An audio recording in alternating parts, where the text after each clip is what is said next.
ഇതാണ് നമുക്ക് ക്വസ്റ്റ്യൻസേ. ആ അതില് ചിലതൊന്നും അപ്പൊ വായിക്കാൻ അതില് വയ്യല്ലോ.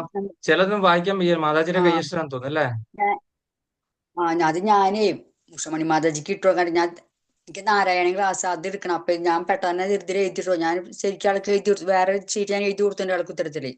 എനിക്കത് എന്നാ പോലും മനസ്സിലാകുന്നില്ല. എത്ര ടഫാണെന്ന് എനിക്ക് ആ, തോന്നി. കാര്യം വായിക്കാൻ പോലും എനിക്ക് വായിച്ചിട്ട് പോലും അത് നാളെ മനസ്സിലാകുന്നില്ല. നാളെ എനിക്കും പരീക്ഷയാണ്.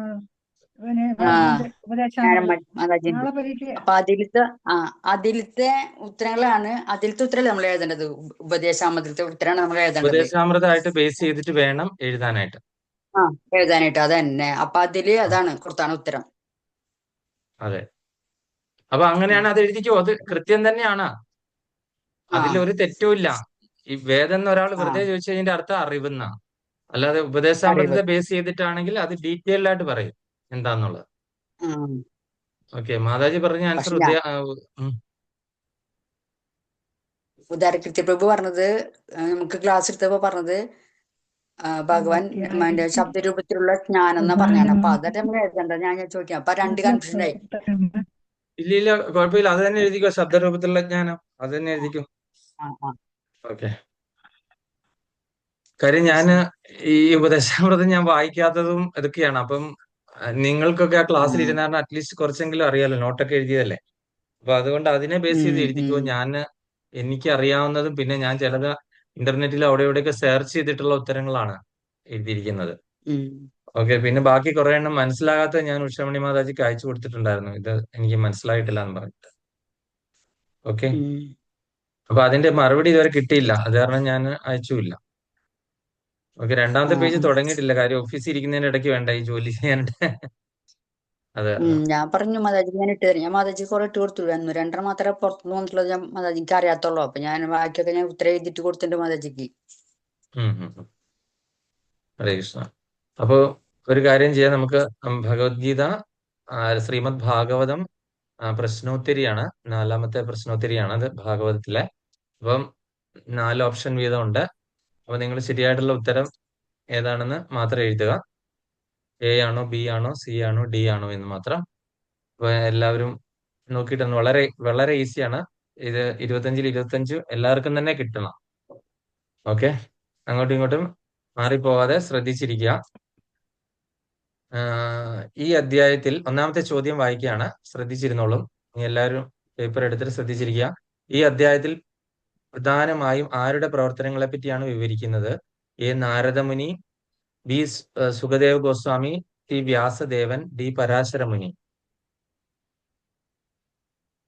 ഈ അധ്യായത്തിൽ, അതായത് 4ാമത്തെ അധ്യായത്തിൽ പ്രധാനമായും ആരുടെ പ്രവർത്തനങ്ങളാണ് വിവരിക്കുന്നത്? A Naradamuni, B Sukhadeva Goswami, C Vyasadevan, D പരാശരമുനി.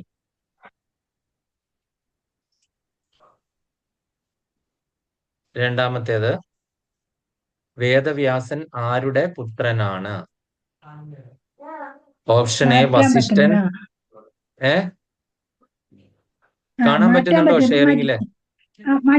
മാറ്റി. ആ, വേദവ്യാസൻ ആരുടെ പുത്രനാണ്? A Vasishthan, B Parasharamuni, C Angiras, D Gautama മുനി.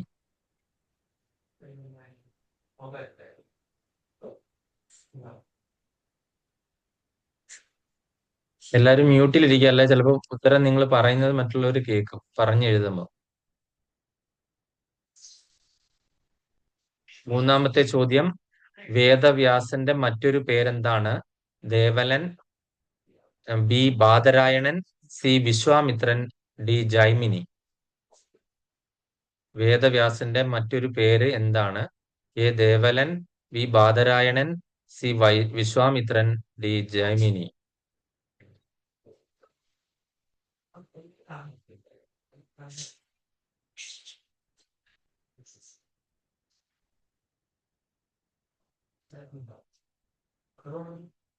സവിതാ മാതാജിക്ക് ചിലപ്പോ ഒരു കൺഫ്യൂഷൻ തോന്നിയേക്കാം. കഴിഞ്ഞ ക്ലാസ്സിൽ ഗീതാകാനി മാതാജിയുടെ ക്ലാസ്സിൽ വെച്ചിട്ട് ഞാൻ ഇതിനെപ്പറ്റി ഒരു പറഞ്ഞതാണ്. ക്ലാസ് എടുത്തപ്പോ ഞാനൊരു നോട്ട് തയ്യാറാക്കിയിട്ടുണ്ടെന്ന് ഇതിനെപ്പറ്റി പറഞ്ഞതാണ്. അതുകൊണ്ട് തെറ്റിപ്പോരുത്, ആലോചിച്ചെഴുതണം. നാലാമത്തേത്, വേദവ്യാസൻ ഏത് യുഗത്തിന്റെ അവസാനത്തിലാണ് അവതരിച്ചത്? വേദവ്യാസൻ ഏത് യുഗത്തിന്റെ അവസാനത്തിലാണ് അവതരിച്ചത്? A Satya Yuga, B ത്രേതായുഗം, C Dwapara Yuga, D Kaliyuga. Vedavyasan ഏത് യുഗത്തിന്റെ അവസാനത്തിലാണ് അവതരിച്ചത്? A Satya Yuga, B ത്രേതായുഗം, C Dwapara Yuga, D കലിയുഗം.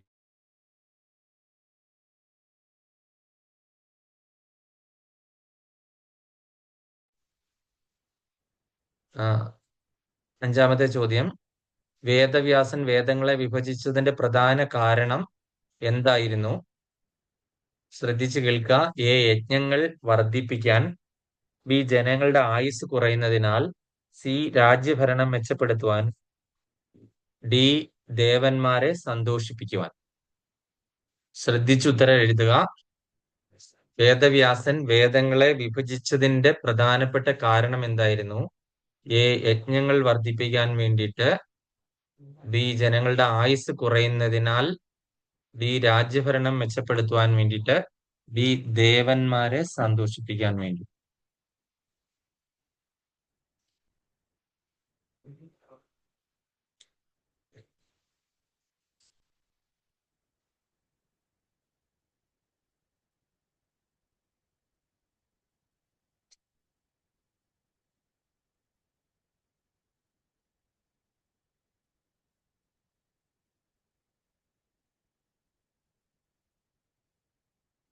അടുത്ത ചോദ്യം, ആദ്യമായി വേദം എത്ര വിഭാഗങ്ങളായി വിഭജിക്കപ്പെട്ടു? A 2, B 3, C 4, D 6. ആദ്യമായി വേദം എത്ര ഭാഗങ്ങളായി വിഭജിക്കപ്പെട്ടു? A 2, B 3, C 4, D 6.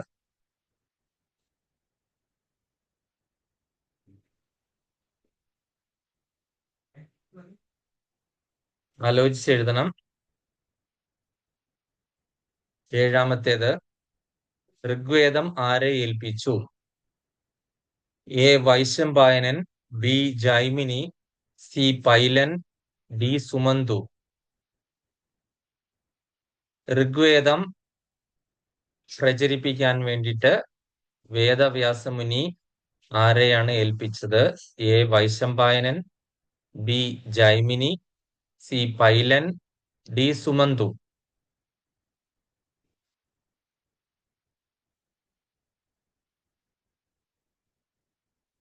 എട്ടാമത്തെ ചോദ്യം, യജുർവേദം പ്രചരിപ്പിക്കാൻ വേണ്ടിയിട്ട് വേദവ്യാസമുനി ഏർപ്പെടുത്തിയ വ്യക്തി ആരാണ്? താഴെ പറയുന്നതിൽ A Jaimini Maharshi, B Vaishampayanan, C Pailan, D സുമന്തു.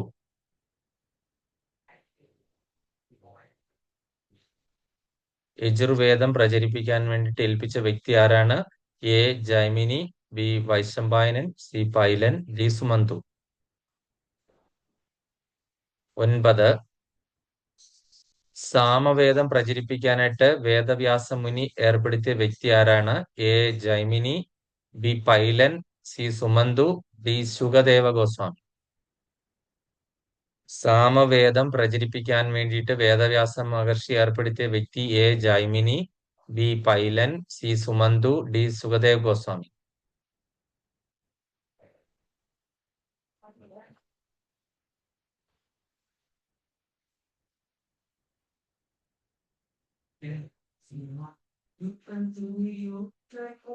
അത് ഭാവാർത്ഥത്തിൽ നിന്ന് അതേപിടിയാണ് ഇതൊക്കെ.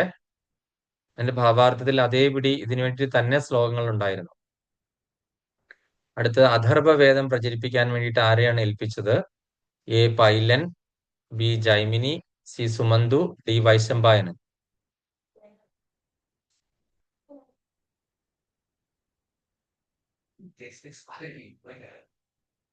അടുത്ത ചോദ്യം 11, ഇതിഹാസങ്ങളും പുരാണങ്ങളും ആരെ ഏൽപ്പിച്ചു?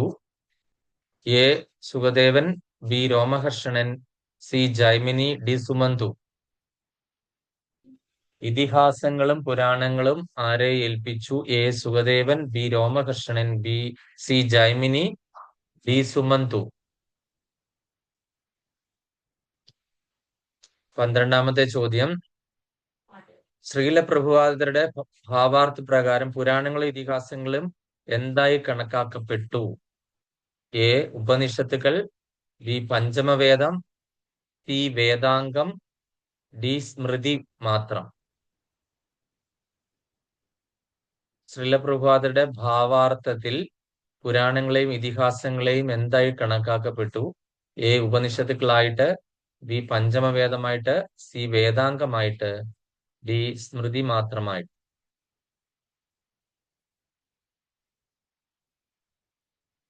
13.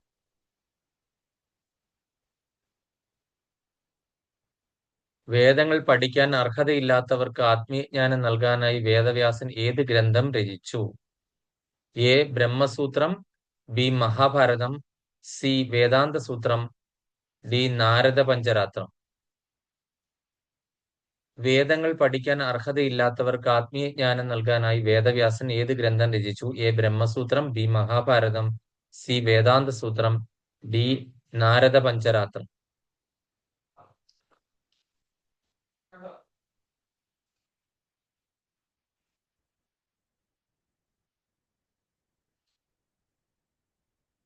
ഇനി അടുത്ത ചോദ്യം, മഹാഭാരതം പ്രധാനമായും ആരെ ലക്ഷ്യമാക്കി രചിക്കപ്പെട്ടു? എ. ബ്രാഹ്മണർ, ബി. സന്യാസികൾ, സി. സ്ത്രീകൾ, ശൂദ്രർ, ദ്വിജബന്ധുക്കൾ, ഡി. ദേവന്മാർ. മഹാഭാരതം പ്രധാനമായും ആരെ ലക്ഷ്യമാക്കി രചിക്കപ്പെട്ടു? എ. ബ്രാഹ്മണർ, ബി. സന്യാസികൾ, സി. സ്ത്രീകൾ, ശൂദ്രർ, ദ്വിജബന്ധുക്കൾ, ഡി. ദേവന്മാർ.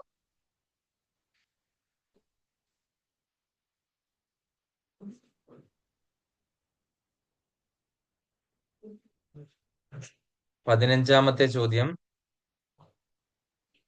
വ്യാസദേവൻ ജനങ്ങളിൽ എന്താണ് കുറയുന്നതായി കണ്ടത്? എ. ധനം, ബി. ശാരീരിക ബലം, സി. സ്മരണാശക്തി, ആയുസ്, ആത്മീയോഗ്യത, ഡി. യജ്ഞോപകരണങ്ങൾ. വ്യാസദേവൻ ജനങ്ങളിൽ എന്ത് ആണ് കുറയുന്നതായിട്ട് കണ്ടത്? എ. ധനമാണോ, ശാരീരിക ബലമാണോ, സ്മരണാശക്തി, ആയുസ്, ആത്മീയോഗ്യതയാണോ, യജ്ഞോപകരണങ്ങളാണോ?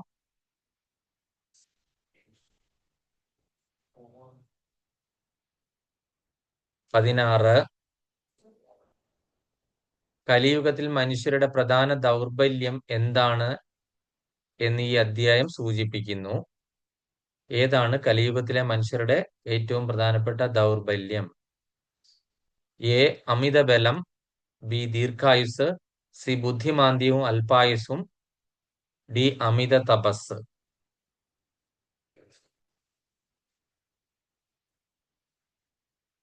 കലിയുഗത്തിലെ മനുഷ്യരുടെ പ്രധാന ദൗർബല്യം അമിതബലം, ദീർഘായുസ്, ബുദ്ധിമാന്ദ്യവും അല്പായുസും, ഡി. അമിത തപസ്. 17, വേദങ്ങളെ വിഭജിച്ച ശേഷം വ്യാസൻ എന്ത് രചിച്ചു? എ. രാമായണം, ബി. വേദാന്ത സൂത്രം, സി. ശിവപുരാണം, ഡി. മനുസ്മൃതി. വേദങ്ങളെ രചിച്ച ശേഷം വേദവ്യാസൻ എന്ത് രചിച്ചു? എ. രാമായണം, ബി. വേദാന്ത സൂത്രം, സി. ശിവപുരാണം, ഡി. മനുസ്മൃതി.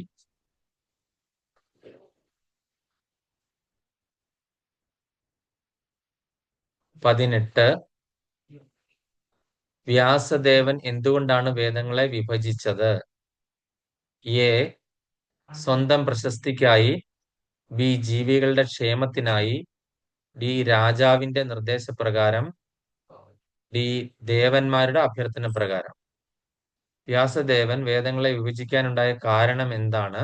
സ്വന്തം പ്രശസ്തിക്കായിട്ടാണോ, ജീവികളുടെ ക്ഷേമത്തിനായിട്ടാണോ, രാജാവിന്റെ നിർദ്ദേശപ്രകാരം ആയിരുന്നോ, ദേവന്മാരുടെ അഭ്യർത്ഥന പ്രകാരം ആയിരുന്നോ?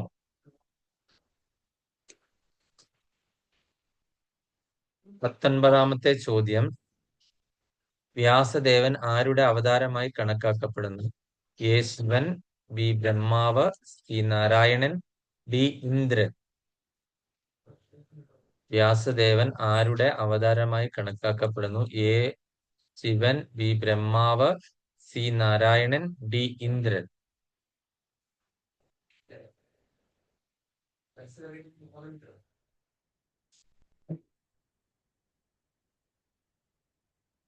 ഇരുപത് ഭക്തിവേദാന്ത ഭാവാർത്ഥ പ്രകാരം യഥാർത്ഥ വിദ്യാഭ്യാസത്തിന്റെ ലക്ഷ്യം എന്താണ്?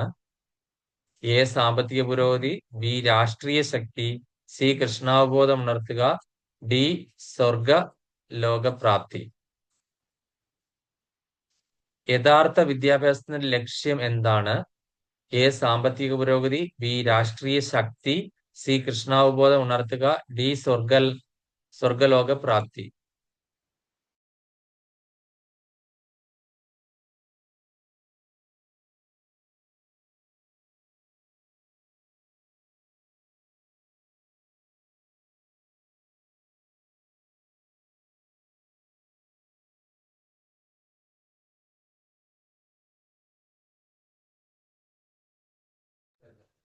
ഇരുപത്തിയൊന്നാമത്തെ ചോദ്യം, വേദങ്ങളുടെ വിഭജനത്തിന് പിന്നിലെ ദൈവിക ഉദ്ദേശം എന്തായിരുന്നു?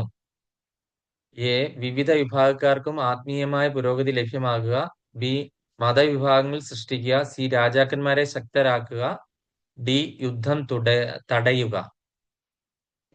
വേദങ്ങളുടെ വിഭജനത്തിന് പിന്നിലെ വൈദിക ഉദ്ദേശം എന്തായിരുന്നു? എ. വിവിധ വിഭാഗക്കാർക്കും ആത്മീയ പുരോഗതി ലഭ്യമാക്കുക, ബി. മതവിഭാഗങ്ങൾ സൃഷ്ടിക്കുക, സി. രാജാക്കന്മാരെ ശക്തരാക്കുക, ഡി. യുദ്ധം തടയുക.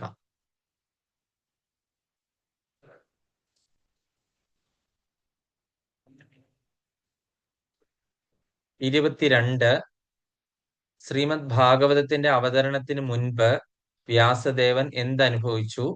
എ. അതിയായ സന്തോഷം, ബി. അസംതൃപ്തി, സി. കോപം, ഡി. ഭയം. ശ്രീമദ് ഭാഗവതം രചിക്കുന്നതിന് മുൻപ് വ്യാസദേവൻ അനുഭവിക്കാൻ ഇടയായ വികാരം എന്തായിരുന്നു? അതിയായ സന്തോഷം, അസംതൃപ്തി, കോപം, ഭയം. ഇതിലേതാണ്? ഇരുപത്തിമൂന്നാമത്തെ ചോദ്യം, വ്യാസദേവന്റെ അസംതൃപ്തിയുടെ കാരണം പിന്നീട് ആരാണ് വിശദീകരിച്ചത്? A. Shukadevan, B. Pailan, C. Naradamuni, D. Jaimini.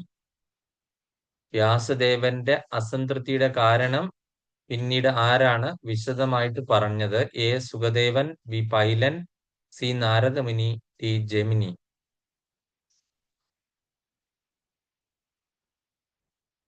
ഭാവാർത്ഥ പ്രകാരം അടുത്ത ചോദ്യമാണ് 24. ഭാവാർത്ഥ പ്രകാരം എല്ലാ വേദങ്ങളുടെയും പരമലക്ഷ്യം ആരെ അറിയുക എന്നുള്ളതാണ്. എ. ബ്രഹ്മാവ്, ബി. വിഷ്ണു അല്ലെങ്കിൽ Krishnan, C. Indran, D. Agnidevan.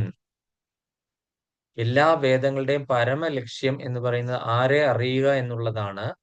A. ബ്രഹ്മാവിനെ അറിയുക, ബി. വിഷ്ണു അല്ലെങ്കിൽ കൃഷ്ണനെ അറിയുക, സി. ഇന്ദ്രനെ അറിയുക, ഡി. അഗ്നിദേവനെ അറിയുക. 25-ാമത്തെ ചോദ്യം, ഈ അധ്യായത്തിന്റെ മുഖ്യ പാഠം എന്താണ്? എ. വേദങ്ങൾ ചരിത്ര ഗ്രന്ഥങ്ങളാണ്, ബി. ആത്മീയ ജ്ഞാനം എല്ലാവർക്കും ലഭ്യമാക്കുക എന്നതാണ് വ്യാസദേവന്റെ കരുണ, സി. യജ്ഞങ്ങൾ മാത്രമാണ് മോക്ഷമാർഗം, ഡി. തപസ് മാത്രമാണ് ധർമ്മം. ഒന്നുകൂടെ ചോദ്യം റിപ്പീറ്റ്. ഈ അധ്യായത്തിന്റെ മുഖ്യ പാഠം എന്താണ്? വേദങ്ങൾ ചരിത്ര ഗ്രന്ഥങ്ങളാണ്, ആത്മീയ ജ്ഞാനം എല്ലാവർക്കും ലഭ്യമാക്കുക എന്നതാണ് വ്യാസദേവന്റെ കരുണ, യജ്ഞങ്ങൾ മാത്രമാണ് മോക്ഷമാർഗം, തപസ് മാത്രമാണ് ധർമ്മം.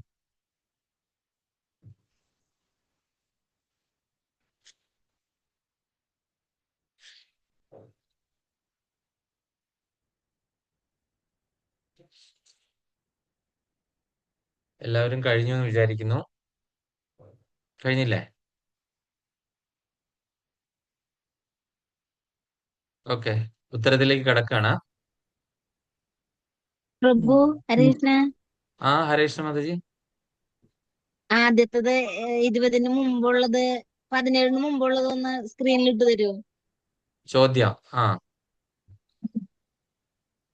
17 നമ്മൾ 1 തൊട്ടുള്ളോ?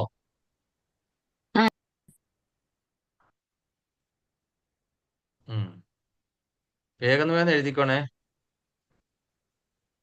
അല്ലെ ഞാനിത് വായിച്ച്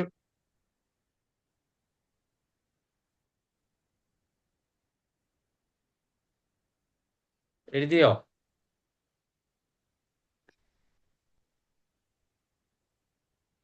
അല്ലെ ഒരു കാര്യം ചെയ്യാം, ഞാൻ ചോദ്യം വായിക്കാം, ഉത്തരം മാതാജി ഇങ്ങ് എഴുതി പോവാ.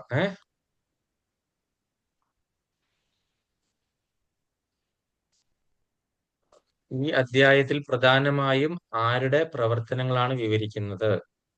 മാതാജി ഉത്തരം എഴുതിക്കും. ഉത്തരം പറയുന്നതിന് മുൻപേ ആരും വിളിച്ചു പറയരുത്, മാതാജിക്ക് അവസരം കൊടുക്കണം.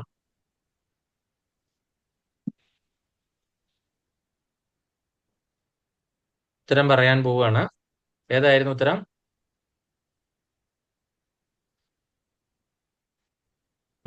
നാരദമുനി തീ ആണ്. വേദവ്യാസൻ. അല്ലേ? വേദവ്യാസൻ. അതാ പ്രഭു, ഞാനതാ പ്രഭു എഴുതിയേക്കുന്ന വേദവ്യാസം. കാര്യം എന്തായിരുന്നു? നാരദമുനി ലാസ്റ്റ് ഹരേ ശ്ലോകത്തിൽ കൃഷ്ണ. അങ്ങോട്ടേക്ക് വന്നെത്തിയതേ ഉള്ളൂ. നാരദമുനിയുടെ വേദവ്യാസനാ ഇത് വേദങ്ങൾ എഴുതിയിട്ടും സന്തോഷം മുഴുവൻ ഉണ്ടായില്ല. വേദവ്യാസനെ പറ്റിയുള്ള അന്നേരം കാര്യങ്ങളാണ് പറഞ്ഞത്. ഈ അധ്യായം മുഴുവൻ നിറഞ്ഞിരിക്കുന്ന വേദവ്യാസനായിരുന്നു. അവസാനത്തെ ശ്ലോകത്തിലാണ് നാരദമുനി കയറി വന്നത്. ചാപ്റ്ററിന്റെ പേര് നാരദമുനിയുടെ ആഗമനം എന്നായിരുന്നു. ഓക്കെ, എനിക്കൊരു സംശയം ഉണ്ടായിരുന്നു ഇത് ആൾക്കാരെ തെറ്റിക്കുമെന്ന്. അടുത്തത് രണ്ടാമത്തെ ചോദ്യം ഉഷാമണി മാതാജി എഴുതി പോക്കണം. ഞാൻ ആ ഉത്തരം ആരും വിളിച്ചു പറയരുത്. മാതാജിക്ക് എഴുതാൻ ഒരു അവസരം കൊടുത്തിട്ട്. 2 വേദവ്യാസൻ ആരുടെ പുത്രനാണ്? A Vasishthan, B Parasharamuni, C Angiras, D Gautamamuni. Mataji പെട്ടെന്ന് എഴുതുക ബുദ്ധകാല അടിസ്ഥാനത്തിൽ. പറഞ്ഞോട്ടെ. സമയം കഴിഞ്ഞു. രണ്ടാമത്തെ ഉത്തരം ബി ആണ്. പരാശരമുനി. പരാശരമുനി. അത് ഞാൻ പറഞ്ഞ അങ്ങോട്ട് കേൾക്കണില്ലേ? ഇല്ല, ഇപ്പൊ കേക്കാം. മൂന്നാമത്തേത് ഞാൻ ചോദിച്ചായിരുന്നു. മൂന്നാമത്തെ ചോദ്യം കേട്ടോളൂ. വേദവ്യാസന്റെ മറ്റൊരു പേരെന്താണ്? A Devalan, B Badarayanan, C Vishwamitran, D Jaimini. മാതാജിയുടെ സമയം കഴിഞ്ഞു. ബി. 3 ബി ആണ്. ബാദരായണൻ. ഇനി അടുത്തത് 4. വേദവ്യാസൻ ഏത് യുഗത്തിന്റെ അവസാനത്തിലാണ് അവതരിച്ചത്? A Satya Yuga, B ത്രേതായുഗം, C Dwapara Yuga, D കലിയുഗം. മാതാജിയുടെ സമയം കഴിഞ്ഞു. സി ആണ്. പെട്ടെന്നല്ലേ എഴുതുന്നേ? അതെ അതെ, സി ദ്വാപരയുഗം. അടുത്തത് 5ാമത്തെ ചോദ്യം. വേദവ്യാസൻ വേദങ്ങളെ വിഭജിച്ചതിന്റെ പ്രധാനപ്പെട്ട കാരണം? എ ഉത്തരം വിളിച്ചു പറയരുത്. മാതാജിക്ക് എഴുതാനായിട്ട് 17 വരെ കഴിഞ്ഞ് കഴിഞ്ഞിട്ട് ഞാൻ അമ്മയും മാതാജി ഉത്തരം വിളിച്ചു പറയരുത്. ഞാൻ ഉത്തരം പറഞ്ഞോളാം. എഴുതി കഴിഞ്ഞല്ലേ പറയുന്നുള്ളൂ. ഡൗട്ട് ചോദിച്ചോട്ടെ? അതിന്റെ ഉത്തരം ദ്വാപരയുഗമാണോ? അത് അതെ, ദ്വാപരയുഗം. ദ്വാപരയുഗത്തില് വ്യാസം ദേവൻ വരുന്നില്ലേ? ദ്വാപരയുഗത്തിന്റെ അവസാനത്തിലാണ് വ്യാസദേവന്റെ അവതാരം. ഈ ശ്രീകൃഷ്ണാവതാരം ഒക്കെ ദ്വാപരയുഗം തുടങ്ങിയപ്പം മുതലല്ല. ശ്രീകൃഷ്ണൻ മഹാഭാരത യുദ്ധം നടന്ന സമയത്ത് 120 വയസ്സെന്നാ പറയുന്നത് അല്ലെ? ദ്വാപരയുഗം എത്ര വർഷമുണ്ട്? 1000 ഇത്ര വർഷമുണ്ട് ദ്വാപരയുഗം. ഇതിന്റെ 2 ഇരട്ടിയാണ് അല്ലെ? കലിയുഗം 4,32,000 വർഷമാണ്. ദ്വാപരയുഗം എത്രയാണ്? 8,64,000 വർഷം ഉണ്ടായിരുന്നപ്പോൾ 64,000 വർഷം ഉള്ളതിന്റെ അവസാന സമയത്തെ ആണ് ഇവരൊക്കെ ഈ ശ്രീകൃഷ്ണാവതാരം അടക്കം പലത് ഇത് നടന്നത്. ഈ കൃഷ്ണദേവായന, വ്യാസമഹർഷി അടക്കമല്ല. അതിപ്പോൾ കലിയുഗം തുടങ്ങിയിട്ട് 5,500 വർഷങ്ങൾ വരെ ആയിട്ടുള്ളൂ. ഇനി അടുത്തത് 5ാമത്തെ ചോദ്യം. വേദവ്യാസൻ വേദങ്ങളെ വിഭജിച്ചതിന്റെ പ്രധാനപ്പെട്ട കാരണം? എ യജ്ഞങ്ങൾ വർദ്ധിപ്പിക്കൽ, ബി ജനങ്ങളുടെ ആയുസ് കുറയുന്നതിനാൽ, സി രാജ്യഭരണം മെച്ചപ്പെടുത്താൻ, ഡി ദേവന്മാരെ സന്തോഷിപ്പിക്കാൻ. മാതാജിയുടെ സമയം അവസാനിച്ചു കഴിഞ്ഞിരിക്കുന്നു. 5ാമത്തെ ഉത്തരം എന്താണ്? 5ാമത്തെ ജനങ്ങളുടെ ആയുസ് കുറയുന്നത് ബി ആണ്. ഉത്തരം ബി. ഇനി അടുത്തത് 6ാമത്തെ ചോദ്യം. ആദ്യമായി വേദം എത്ര ഭാഗങ്ങളായി വിഭജിക്കപ്പെട്ടു? A 2, B 3, C 4, D 6. 6ാമത്തെ ഉത്തരം സി ആണ്. 4. 4. ഇനി അടുത്ത് 7ാമത്തെ ചോദ്യം. ഋഗ്വേദം ആരെ ഏൽപ്പിച്ചു? A Vaishampayanan, B Jaimini, C Pailan, D സുമന്തു.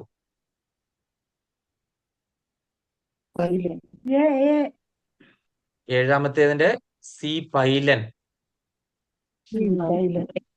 ഇനി പറഞ്ഞല്ലോ സൈഡ്. എട്ടാമത്തേത് ഞാൻ പറഞ്ഞു കഴിഞ്ഞിട്ടേ ഉത്തരം നിങ്ങൾ പറയാവുള്ളൂ. എട്ടാമത്തേത് യജുർവേദം ആരെ ഏൽപ്പിച്ചു?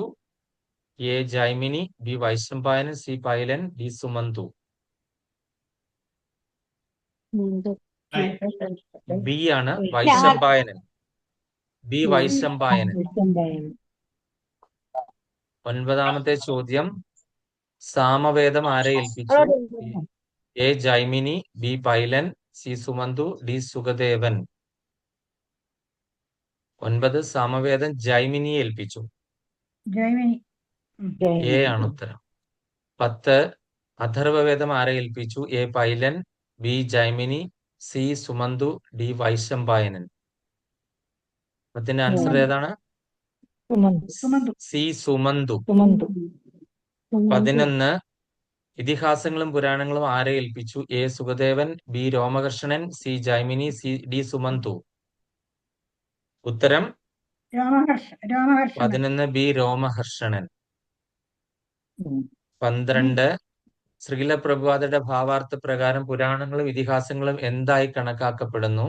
എ ഉപനിഷത്തുകൾ, ബി പഞ്ചമവേദം, സി വേദാംഗം, ഡി സ്മൃതി മാത്രം. ഏതാണ് ഉത്തരം? 12 ബി ആണ് പഞ്ചമവേദം. 13 വേദങ്ങൾ പഠിക്കാൻ അർഹതയില്ലാത്തവർക്ക് ആത്മീയജ്ഞാനം നൽകാനായി വ്യാസദേവൻ ഏത് ഗ്രന്ഥം രചിച്ചു? A Brahmasutram, B Mahabharatam, C Vedanta സൂത്രം, ഡി നാരദ പഞ്ചരാത്രം.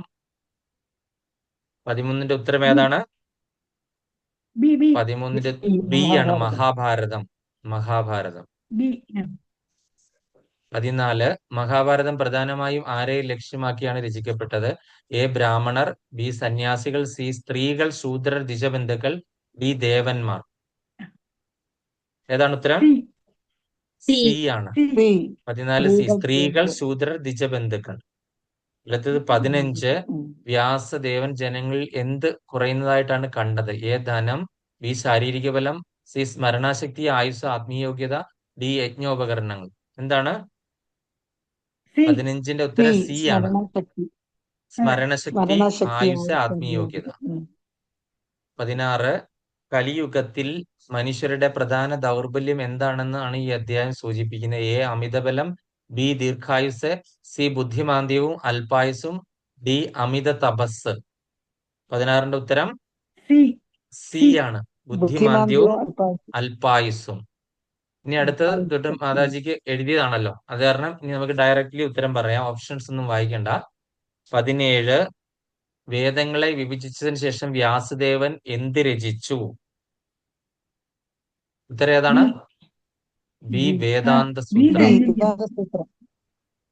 18 വ്യാസദേവൻ എന്തുകൊണ്ടാണ് വേദങ്ങളെ വിഭജിച്ചത്? എന്തുകൊണ്ടാണ്? ബി ജീവികളുടെ ക്ഷേമത്തിനായി. ജീവികളുടെ ക്ഷേമത്തിനായി. 19 വ്യാസദേവൻ ആരുടെ അവതാരമായി കണക്കാക്കപ്പെടുന്നു? ഉത്തരം സി നാരായണൻ. 20 ഭക്തി വേദാന്ത ഭാവാർത്ഥ പ്രകാരം യഥാർത്ഥ വിദ്യാഭ്യാസത്തിന്റെ ലക്ഷ്യം എന്താണ്? 20ന്റെ ഉത്തരം സി ആണ്. കൃഷ്ണാവബോധം ഉണർത്തുക. 21 വേദങ്ങളുടെ വിഭജനത്തിന് പിന്നിലെ വൈദിക ഉദ്ദേശം എന്തായിരുന്നു? എന്താണ്? 21 എ വിവിധ വിഭാഗക്കാർക്കും ആത്മീയ പുരോഗതി ലഭ്യമാക്കുക എന്നുള്ളതായിരുന്നു. ഇനി അടുത്ത് 22 ശ്രീമദ് ഭാഗവതത്തിന്റെ അവതരണത്തിന് മുമ്പ് വ്യാസദേവൻ എന്ത് അനുഭവിച്ചു? എന്താണ്?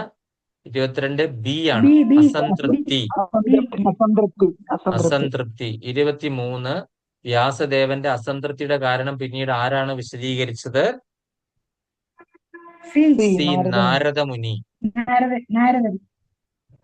അടുത്തത് എല്ലാ വേദങ്ങളുടെയും പരമലക്ഷ്യം ആരെ അറിയുകയാണ്? ബി വിഷ്ണു അല്ലെങ്കിൽ കൃഷ്ണൻ. ഈ അധ്യായത്തിന്റെ മുഖ്യ ബി വിഷ്ണു അല്ലെങ്കിൽ കൃഷ്ണൻ. ബി ഈ അധ്യായത്തിന്റെ മുഖ്യ പാഠം എന്താണ്? ആത്മീയ ആത്മീയ ജ്ഞാനം ജ്ഞാനം എല്ലാവർക്കും ബി എല്ലാവർക്കും അതും ബി ലഭ്യമാക്കുക. അതും ബി ബി ആണ്, അതും ബി ആണ് അതും ബി ഉത്തരം. അതും ബി ആത്മീയ ആണ്. ജ്ഞാനം എല്ലാവർക്കും ലഭ്യമാക്കുക എന്നുള്ളതാണ്. ഇനി അടുത്തത് ഓക്കെ. നമുക്ക് എന്താണ്? തീർന്നു. 25 ആയി. 25 ഓരോരുത്തർക്കും ആയി. 25 ആർക്കാണ്? ആർക്കൊക്കെയാണ് കൈ പൊക്കുക? ഒരെണ്ണം. എന്റെ ഒരെണ്ണം തെറ്റി, 12ാമത്തെ തെറ്റി. അപ്പൊ ശോഭന മാതാജിക്ക് ഒരെണ്ണം തെറ്റിയ. 12ാമത്തെ എന്റെ ചോദ്യം എന്തായിരുന്നു? ചോദ്യം ഓർമ്മയില്ല. 12ാമത്തെ മറ്റേ വേദങ്ങൾ പഠിക്കാൻ അർഹതയില്ലാത്തവർക്ക് അതല്ല. ശ്രീല പ്രഭുപാദരുടെ ഭാവാർത്ഥ അല്ല. പുരാണങ്ങളും ഇതിഹാസങ്ങളും പഞ്ചമ വേദമാണ്. അത് തെറ്റി എന്റെ. ഓക്കെ. അപ്പൊ 24 മാർക്ക് ശോഭന മാതാജി. ഹരി ഹരി ബോൾ. ജ്ഞാനാംബിക മാതാജി 24 എനിക്കുണ്ട്. എന്റെ ഒരെണ്ണം 24. തെറ്റിപ്പോയി. ജ്ഞാനാംബിക മാതാജി, ശോഭന മാതാജി ബ്രഹ്മാവെന്ന് ഫസ്റ്റ് എഴുതി വെച്ചു. പ്ലേസ്. സവിതാ മാതാജി 23 പ്രഭു. എന്റെ 1ഉം 4ഉം തെറ്റി. 1ഉം 4ഉം തെറ്റിയല്ലേ? 23. ഹരേ കൃഷ്ണ ഞാൻ ഹരേ ബോൾ. വസുദേവ ഗോസ്വാമി എവിടെ നിന്ന് വന്നു, എങ്ങനെ എത്തി എന്നൊക്കെ അങ്ങനത്തെ ക്വസ്റ്റ്യൻസ് ആയിരുന്നല്ലോ ആദ്യമെല്ലാം നമ്മള് ശ്ലോകങ്ങളിൽ പഠിച്ചത്. അപ്പൊ ഈ ചാപ്റ്റർ സുഖദേവ് ഗോസ്വാമിനെ പറ്റിയാണ് പറയുന്നത് എന്നുള്ള ഒരു ഇതിൽ എഴുതി വെച്ചു ഒന്നാമത്. പിന്നെ പത്മ മാതാജി 4ാമത്തെ ആലോചിച്ചില്ല അത്ര. അതെ അല്ലേ? പത്മ മാതാജി എനിക്ക് 24. 24. 24. ഹരി ബോൾ. ആ അപ്പൊ 24 3 പേര്. അടുത്തത് നമ്മൾ കൃഷ്ണകുമാരി മാതാജി 18 പ്രഭു. എനിക്ക് ആ വേദങ്ങൾ ഋഗ്വേദമൊക്കെ ആരെ ഏൽപ്പിച്ചു എന്നുള്ളത് അങ്ങോട്ടും ഇങ്ങോട്ടും തെറ്റിപ്പോയി പ്രഭു. അങ്ങോട്ടും എനിക്കതങ്ങ് ഇങ്ങോട്ടും മാറിപ്പോയി മാറിപ്പോയി. അല്ലേ? ഓക്കെ. ഞാനത് ഗ്രൂപ്പിൽ നേരത്തെ അതിന്റെ ഉത്തരം എല്ലാം ഷെയർ ചെയ്തിട്ടുണ്ടായിരുന്നു. പ്ലസ് അത് എഴുതി എന്താണ് എഴുതിയിട്ടുണ്ട്. ക്ലാസ് എടുത്ത് അത് പറയുകയും കണ്ടില്ല. ചെയ്തിരുന്നു. ഇനി അടുത്തത് ശ്രീരഞ്ജനി അത് മാതാജി. വായിച്ചതുവാ പ്രഭു. ഞാൻ സന്ധ്യ കഴിഞ്ഞ് വായിച്ചതുവാ, മറന്നുപോയതാ. സാറിയില്ല. ശ്രീരഞ്ജനി മാതാജി എനിക്ക് ആദ്യത്തെ തെറ്റി, ബാക്കിയെല്ലാം ശരി. ആദ്യത്തേത് തെറ്റി. തെറ്റി, ബാക്കിയെല്ലാം ശരി. 24 ഹരി ബോൾ. അപ്പൊ വേ- 24 ഉം. വേറെ വേദവ്യാസന്റെ പകരം അതെ നാരദമുനി അതെ എന്ന് അതെ. എഴുതി. ഓക്കെ. അത് ഒരു കൺഫ്യൂഷൻ ഉണ്ടാവുന്ന എനിക്ക് അത് ഇട്ടപ്പോ തന്നെ അറിയാമായിരുന്നു. കാര്യം എല്ലാവരും ആ ചാപ്റ്ററിന്റെ പേര് കണ്ട് തന്നെ എന്ത് വിചാരിക്കും, ഇത് നാരദമുനി ആണല്ലോ എന്ന് വിചാരിക്കും. പക്ഷെ അവസാനം വരെ വേദവ്യാസന്റെ പ്രശ്നങ്ങളാണ് പറഞ്ഞത്. അവസാനത്തെ ശ്ലോകത്തിലാണ് അദ്ദേഹത്തിന് വിഷമമുണ്ടായ സമയത്ത് ഇത് അറിഞ്ഞ് അദ്ദേഹത്തിന് ഗുരുനാഥൻ ആഗതനായെന്ന് പറയുന്നത്. നാരദമുനി വരുന്നത്. നാരദമുനിയുടെ ആഗമനം. അത് കഴിഞ്ഞിട്ട് പിന്നീടാണ് ഈ അടുത്ത് നമ്മൾ പഠിക്കാൻ പോകുന്ന ചാപ്റ്ററിലാണ് ഡിസ്കഷനും എല്ലാം വരുന്നത്. ഓക്കെ. അപ്പൊ അങ്ങനെ ഹരേ കൃഷ്ണ. ഞാൻ ഒന്ന് ലീവ് ആയിക്കോട്ടെ, മോള് വിളിക്കുന്നുണ്ടെന്നേ. ശരി മാതാജി, ഇറങ്ങിക്കോളൂ. അപ്പൊ അങ്ങനെ ഇന്നത്തെ നമ്മുടെ എന്താണ് പറയുന്നത്, വളരെ എളുപ്പത്തിൽ. കാര്യം ഞാൻ ഭാവാർത്ഥമൊക്കെ എടുത്ത് ഓരോന്നൊക്കെ എഴുതാൻ പോയി കഴിഞ്ഞാൽ ചിലപ്പോൾ നിങ്ങൾക്കൊക്കെ ബുദ്ധിമുട്ടാകും. പണ്ടത്തെ രീതിയില ഈ ഞാൻ പരീക്ഷ കുത്തി മതി പ്രഭു. ഈ പരീക്ഷ നല്ലത്. ഇങ്ങനെ മതി. 4 ഓപ്ഷൻ അല്ലേ? ഓപ്ഷൻ ഇല്ലെങ്കിൽ ഇത് നല്ലത്. എന്നറിയാം. ഇത് എളുപ്പാ. അല്ല, നമ്മൾ പഠിക്കുകയും ചെയ്യും. ഓപ്ഷൻ ഇല്ലെങ്കിൽ കാര്യം കട്ടപ്പകയാകും അല്ലേ? ഹരേ കൃഷ്ണ. കൂടി ഒരെണ്ണം പോയി എന്റെ. ഇതെന്നറിയാവോ പ്രഭു തന്നിൽ ഒരു 28 ബ്രഹ്മാവിന്റെ പേര്. അത് ഞാൻ എഴുതി വെച്ചപ്പോ ആ കൂട്ടത്തിൽ വ്യാസം വന്നോ എന്നൊരു സംശയം. അങ്ങനെ വ്യാസം എഴുതിപ്പോയി.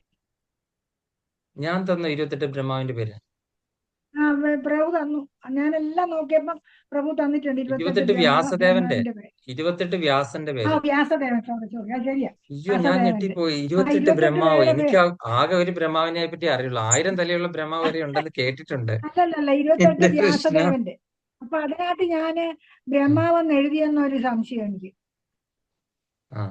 അപ്പൊ എന്തോ ബ്രഹ്മാവിന്റെ ഒരു ഇത് വന്നു, അതാണ് ആ ബ്രഹ്മാവെന്ന് എഴുതിയത്.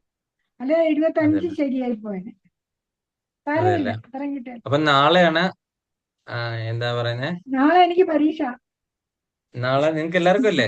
ആർക്കൊക്കെ ഉണ്ട്? ഉത്തമ ഭക്തിക്കുണ്ട്, ശോഭന മാതാജിക്കുണ്ട്. അതെ, ഞങ്ങളൊക്കെ ഒന്നിച്ചാ. നിങ്ങൾക്ക് ഒന്നിച്ചാണോ? എന്തോ എഴുതോ ഇത്രയും ടഫുള്ള ചോദ്യങ്ങളൊക്കെയാണ്. അല്ല നിങ്ങളിപ്പോ എന്നെ പഠിപ്പിക്കേണ്ടി വരും. കാര്യം അതൊന്നും വായിച്ചിട്ട് എനിക്കൊന്നും മനസ്സിലാകുന്നില്ല. എനിക്ക് അറിഞ്ഞൂടാ. അതുകൊണ്ട് ഞാൻ പറ്റിശാസ്ത്രം എടുക്കാതിരുന്ന നന്നായല്ലോ. പക്ഷെ 11 ശ്ലോകങ്ങളിലെ ക്വസ്റ്റ്യൻ പഠിക്കണം. ക്വസ്റ്റ്യൻ അത് പഠിക്കണം മൊത്തത്തില്. പിന്നെ നല്ല 4 ടഫാണല്ലോ. ശ്ലോകം എനിക്ക് പഠിക്കണം. കണ്ടിട്ട് അത് നീയെ ടഫായിട്ട് പറഞ്ഞാൽ തോന്നി. മതി. അത് പഠിക്കുന്നവർക്ക് കുഴപ്പമില്ലായിരിക്കും. ഞാനത് ടഫൊന്നുമില്ല, പഠിച്ചാൽ ചിലതൊക്കെ കുഴപ്പമില്ല. ഞാൻ ഈ പറഞ്ഞു വരുന്നതിൽ തന്നെ ഉള്ളതുകൊണ്ട് ഞാൻ ഉത്തരം എനിക്ക് എഴുതാൻ പറ്റും. ചിലത് നമ്മൾ എവിടെയെങ്കിലും റെഫർ ചെയ്ത് നോക്കേണ്ടി വരും. അപ്പം അങ്ങനെ പ്രഭു ചേർന്നോ? ഇല്ല, ഭക്തിശാസ്ത്രി ഞാൻ ചേർന്നില്ല. 2 വർഷം എടുക്കില്ലേ? 2 വർഷത്തോളം ഉണ്ട് ക്ലാസ്. ആ 2 വർഷമുണ്ട്. ഇല്ല, 1 വർഷമേ ഉള്ളൂ. 2 വർഷം മാതാജി ഇവിടെയൊക്കെ. ഇപ്പൊ ശരിക്കും പറഞ്ഞാൽ ഭഗവത്ഗീതയും കഴിഞ്ഞു, ഉപദേശാമൃതവും കഴിഞ്ഞു. ഇനി 2 പോർഷൻ കൂടെ ഉണ്ട്. ഇനി ശ്രീമദ് ഭാഗവത് ഇല്ലേ? ഭാഗവതം ഉണ്ടല്ലോ. ഉപദേശാമൃതം. ഭാ- ഭാഗവതം ഇല്ല. ഭാഗവതമുണ്ട്. ഭാഗവതം ഭാഗവതമുണ്ട്. ഭാഗവതം ഉണ്ട് മാതാജി. ഉണ്ടോ? ആ ഉണ്ടോ? എത്ര 5 കാണ്ഡം വരെ ഉണ്ട്. ഭാഗവതം എടുത്തു. ആ ഭാഗവതം എടുത്തുകൊണ്ട് പരീക്ഷ കഴിഞ്ഞു മാതാജി. ഭാഗവതം അല്ല കഴിഞ്ഞത്, ഭഗവത്ഗീത. ഭഗവത്ഗീത കഴിഞ്ഞു. അതിന്റെ എസ് നമ്മൾ എഴുതി കൊടുത്തു. ഇനി ഭാഗവതം എപ്പോ കഴിഞ്ഞു? ഫസ്റ്റ് എടുത്തില്ലേ നമുക്ക്? ഭഗവത്ഗീത 3 പോർഷനായിട്ട് എടുത്തു. 3 3 പോർഷനും പോർഷൻ കഴിഞ്ഞു. എടുത്തു. ആ ഭാഗവതം ഇല്ല ഇതില്. ഇതിനകത്തില്ല. ഇല്ല. ഇനി ഉപദേശാമൃതവും ഈശോപനിഷത്ത് കഴിഞ്ഞു. പിന്നെ ഇനി ഈശോപനിഷത്ത് കഴിഞ്ഞു. ഭക്തിരസാമൃത സിന്ധു, പിന്നെ സിന്ധു എടുക്കണം. ഈശോവാസ്യോപനിഷത്ത്. ആ ഓക്കെ. ഭാഗവതം അപ്പൊ ലാസ്റ്റ് എന്തായാലും വരും. എന്തായാലും എന്താണ് നിങ്ങളൊക്കെ വലിയ സ്കോളേഴ്സ് ആണ്. ഞാൻ നിങ്ങളെയൊക്കെ എക്സാം ഇടാൻ പോയ എന്നെ വേണം അടിക്കാനായിട്ടല്ലേ? കൃഷ്ണ. ഇല്ല പ്രഭു, നമുക്ക് അറിയണല്ലോ പ്രഭു. എന്താ നമുക്ക് അറിയണ്ടേ? നീ ഇരുന്ന കാര്യമില്ലല്ലോ. അത് തന്നെയല്ലേ നമ്മൾക്കൊന്നും പ്രഭു? അത്രയും ആയിട്ടില്ല. അല്ല നമ്മളൊക്കെ LKG ആയിട്ടുള്ളൂ. അല്ല, ഇങ്ങനെ ഇട്ടുകൊണ്ട് എഴുതിയതാ, അല്ലെ എഴുതാനും പോകുന്നില്ല. ആ അതെല്ലേ. ഇങ്ങനെ ഇട്ടപ്പോ അത് മനസ്സിലായി. അപ്പൊ എന്തായാലും നിങ്ങൾക്കൊക്കെ നന്നായിട്ട് എളുപ്പമായിട്ട് എല്ലാം ഓർത്ത് എഴുതാനായിട്ടൊക്കെ സാധിക്കട്ടെ എന്ന് നമുക്ക് പ്രാർത്ഥിക്കാം. പിന്നെ ഒരിതുണ്ട്, അദ്ദേഹം ആയതുകൊണ്ട് പിന്നെ വലിയ വിഷമമില്ല. ഉദാരകീർത്തി പ്രഭുവിന് നല്ല ഉദാരത ഉള്ളത് കൊണ്ട് കുഴപ്പമില്ലല്ലേ? ഉദാരത അദ്ദേഹത്തെ ഉള്ളതുകൊണ്ട് കുഴപ്പമില്ല. എന്തെങ്കിലും അബദ്ധം ഉണ്ടായാലും പുള്ളി ഇതാവും. പുള്ളി ക്ഷമിക്കും. ഓക്കെ. ക്ഷമിക്കുമെന്നാ പക്ഷെ വിശ്വസിക്കുന്നത്. ഇദ്ദേഹം അതിചന്ദ്ര പ്രഭു കുറച്ച് സ്ട്രിക്റ്റ് ആണ്. അതെ നല്ല സ്ട്രിക്റ്റാ. നല്ല ചീത്ത വിളിക്കും. ഭഗവത്ഗീത ക്ലാസ്സിൽ ഞങ്ങൾ മനസ്സിലായി അന്ന്. ആള് വായിക്കാണ്ടാകുമ്പോ ചീത്ത പറയുന്ന ആൾക്ക് മുഖം കാണണം, ശരിക്കും ഇരിക്കണം, ക്ലിയർ ആയിട്ട് ഇരിക്കണം, മുഖമൊക്കെ നന്നായി കാണണം. ബുക്ക് മേശപ്പുറത്ത് ഒന്നും പാടില്ല. കോപ്പി അടിക്കുമെന്ന് പേടിച്ചല്ലേ? നല്ല നീറ്റാണ്. നല്ല നീറ്റാ. മേശപ്പുറം നമുക്ക് ആദ്യം തന്നെ വീഡിയോ എടുത്ത് കാണിച്ചു കൊടുക്കണം. മേശപ്പുറത്ത് എന്തെല്ലാം ഉണ്ടെന്നുള്ളത് കാണിച്ചു കൊടുക്കണം. എന്നിട്ട് പരീക്ഷ ഡ്യൂട്ടീസിന് എഴുതിക്കുള്ളൂ. അത്രയ്ക്ക് വിശ്വാസാണല്ലേ? ഭഗവാനെ. പക്ഷെ നമുക്കത് തിരയാനുള്ള സമയമുണ്ട് പ്രഭു. ആ പ്രഭു എന്താ നമുക്കത് തിരയാനുള്ള സമയമില്ല. ഉത്തരം തിരയാനുള്ള എങ്ങനെ സമയം കിട്ടണേ? അതെ. അയ്യോ കൃഷ്ണ ഭഗവാനെ. എന്തായാലും നിങ്ങൾക്കൊക്കെ അറിയത്തില്ല ഉള്ള സമയത്തിന് എന്നെ സംബന്ധിച്ച് ഇത് കൂടാതെ വേറെ പരീക്ഷയാ തിരുവനന്തപുരത്ത്. കൊള്ളാം. അതായത് എല്ലാ വെള്ളത്തോടെ ചവിട്ടി താഴെ വീഴൻ. വെള്ളത്തിൽ മുങ്ങി പോകരുത് കേട്ടോ. ഒരുപാട് വെള്ളത്തിൽ ചവിട്ടി. അവിടെല്ലാം പോയി ചേർന്ന് ഇപ്പൊ എല്ലായിടവും പരീക്ഷ. എന്തോ മാതാജിക്ക് 1 മിനിറ്റ് ഫ്രീ ഉണ്ട് ആഴ്ച എല്ലാ ദിവസവും ക്ലാസ്. ഇല്ല പ്രഭു. നമ്മുടെ മാനസി മാതായുടെ 5 ക്ലാസ്, 2 ക്ലാസ്, 5 2 7. ഉദാരകീർത്തി പ്രഭുവിന്റെ ക്ലാസ്. പിന്നെ അതുകൂടാതെ ഈ സർവപാലക രാമദാസ് പ്രഭുവിന്റെ 3 ക്ലാസ്. 3 ക്ലാസ്. പിന്നെ തിരുവനന്തപുരത്തെ 1 ക്ലാസ്. അങ്ങനെ ആഴ്ചയിൽ 7 ദിവസമേ ഉള്ളൂ. 14 ക്ലാസ് ഉണ്ട്. ഹരി ബോൾ. ഞാൻ ഓടാൻ പോവാ. ഞാൻ 2 ക്ലാസ് എനിക്കത് പറഞ്ഞ പ്രഭു. ഞായറാഴ്ച ക്ലാസ് ഉണ്ട്. നല്ല രസമല്ലേ? പഠിക്കുന്ന സമയത്ത് ഇങ്ങനെ വല്ലതും പഠിച്ചിരുന്ന പോലെ കളക്ടറും ആയി പോയാൽ. മാതാജി വായു എന്തെങ്കിലും ഭക്ഷിക്കുന്നുണ്ടോ? അറ്റ്ലീസ്റ്റ് വായു. അയ്യോ, വായു കയറുന്നുണ്ട്, ക്ഷീണവും ഉണ്ട്. എന്ത് ചെയ്യുമെന്ന് അറിയാൻ വയ്യ. കുറെ ഗുളികയും വാരി തിന്നുന്നുണ്ട്. എല്ലാം ഭഗവാൻ കാക്കുന്നുള്ള കണക്കുകൂട്ടലില്ല. ഞാനിപ്പം പ്രഭു എനിക്ക് എന്റെ പുസ്തകങ്ങളെല്ലാം കൂടെ വെക്കാനായിട്ട് ഇത് ചെറിയൊരു ആശാരിയെ ഇരുത്തി ഒരു അലമാരി ഉണ്ടാക്കിച്ചതാണ്ട്. Very good. ആ എന്തായാലും ഇത് കൊള്ളാം. ഇതിന്റെ മാത്രമാ, ഇസ്കോണിന്റെ മാത്രമാ. അതെ അല്ലേ? ഇപ്പൊ മനസ്സിലായില്ലേ? നമ്മള് അതിന്റെ ബുക്കും നോട്ടും. LKG പോലും ആയിട്ടില്ല എന്നുള്ള മനസ്സിലായില്ലേ? ഇതൊരു വലിയ കടല് പോലെ കിടക്കുക, അയ്യോ അറിയാൻ വിശാലമായിട്ട് വയ്യ, വിശാലമായിട്ട് നല്ല അറിയാൻ കിടക്കുക. രസം വയ്യ പ്രഭു, പ്രഭു. നല്ല രസം അത് പഠിക്കില്ല. എനിക്ക് നല്ല ഇഷ്ടമായി അത് ഗീത. തന്നെയല്ലേ പ്രഭു, കേട്ടാലും നെഞ്ചിടിക്കും മതിയാവില്ല. നെഞ്ചിടിക്കും പരീക്ഷ. ഉം, ഉം. പരീക്ഷ പ്രഭു പേടിയുള്ളവരിലൊക്കെ, ഞാനൊന്ന് അല്ലാത്ത പറഞ്ഞു. വലിയ കുഴപ്പമില്ല. ഞാൻ ആ IDC അപ്പൊ കോഴ്സിന് ഇന്നെനിക്ക് ഇരുന്നപ്പോ തന്നെ പേടിയില്ല. കാരണം വെച്ചാല് ഉം, തോറ്റെങ്കിൽ തോക്കട്ടെ എന്നുള്ള മട്ടിലല്ല, കിട്ടിയില്ലേ കിട്ടണ്ട എന്നുള്ള മട്ടിൽ എഴുതായിരുന്നു. ആ ഞാൻ ആ അറിയാവുന്ന IDC എഴുതുക കോഴ്സിന് ഇരുന്നപ്പോ എന്നുള്ള തന്നെ എനിക്ക് ഭയങ്കര ബുദ്ധിമുട്ടായിരുന്നു. ഞാൻ എന്തായാലും റെക്കോർഡിംഗ് സ്റ്റോപ്പ് ചെയ്യാം കേട്ടോ. എക്സിറ്റ് ആകേണ്ടവർക്ക് എക്സിറ്റ് ആകും, വെറുതെ വർത്താനം പറഞ്ഞുകൊണ്ടിരിക്കുന്നവർക്ക് ഇരിക്കാം. ശരി റെക്കോർഡിംഗിൽ ശരി ഇനി പ്രഭു. ആൾക്ക്